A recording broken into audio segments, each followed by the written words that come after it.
Hey, Etan, it's great talking to you. Some white people think athletes aren't a victim of racism.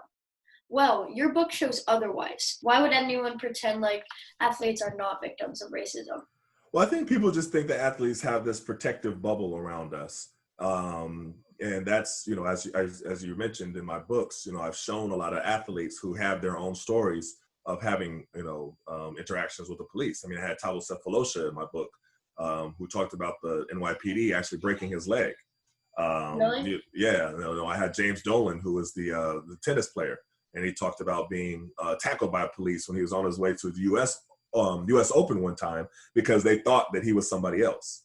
I spoke about different things that I've had, growing up from high school when I was 16 years old and was stopped by the police because they thought they recognized me from a mugshot, but they actually recognized me because my paper my face was in the papers because I play basketball.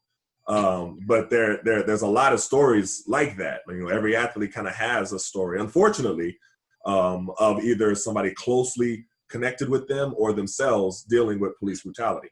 It's just an unfortunate reality that we're in. What would you say to white kids that want to support Black Lives Matter? I think that's a great question. I think there's a lot that, I had a panel discussion of guys from Syracuse University that are there now, and they wanted to be allies. Marek Dolezaj and Buddy Boeheim, who was there. And a lot of times it's talking to a lot of their peers. And there's a lot of different things that go on that maybe they don't know about.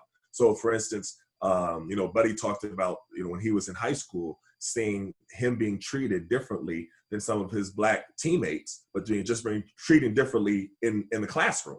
And he was like, well, wait a minute, why is he treated that way? But I'm not treated that way. So for instance, if they have any little, indiscretion or anything, they want to get suspended. And so he spoke up for them and said, wait a minute, that's not fair. He didn't even do anything wrong. So sometimes realizing the situation that you're in, because, with even when we was with the Wizards, the white athletes didn't have the same experiences that the Black athletes had. And they talked about it. And we said, okay, so now you have to speak up and say that that's not right.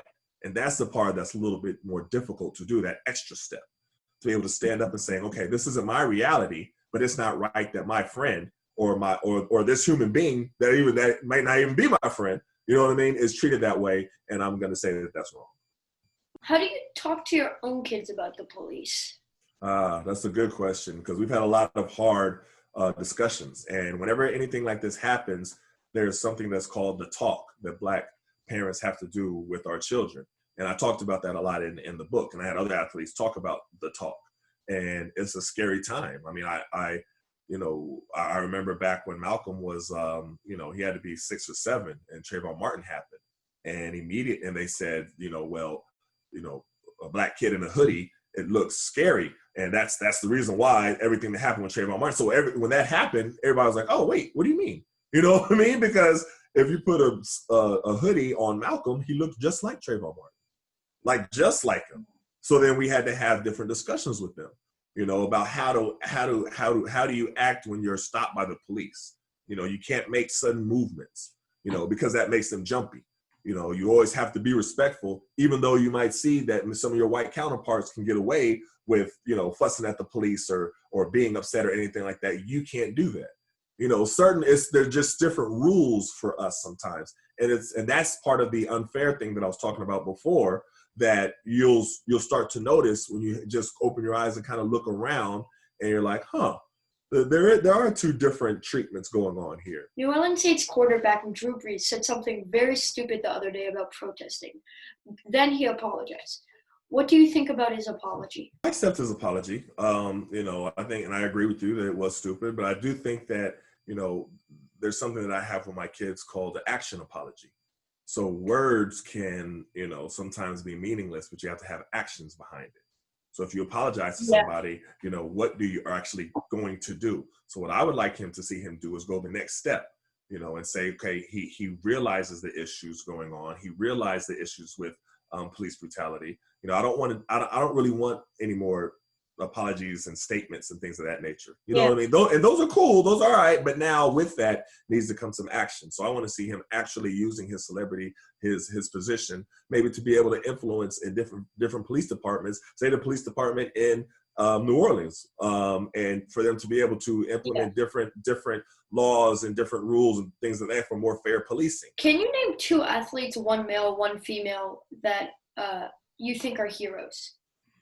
Oh yeah, definitely. Serena Williams, definitely Muhammad Ali. Starting off with Serena Williams, what she symbolizes to have to fight through the racism that she fought through in her sport, of being able to go into a sport that wasn't, particularly a black sport.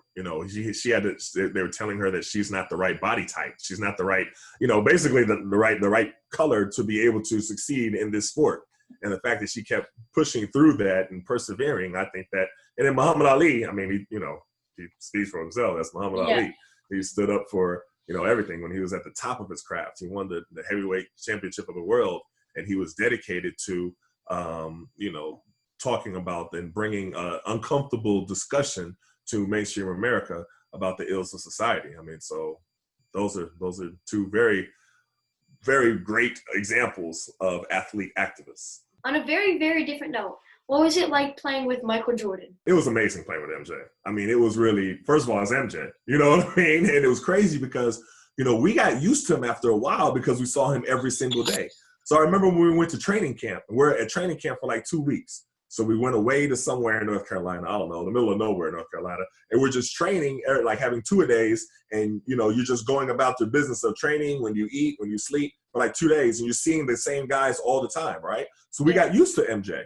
And then we went back to like civilization. You know what I mean? Like we went back to DC, and we got there and we landed, and there was like thousands of people at the airport just waiting to see MJ and like taking pictures and all that different stuff. We was like, whoa, this is like traveling like with Michael Jackson or like, like the Beatles or something like that. And everywhere we went that whole season, we got to a hotel, that's how it was.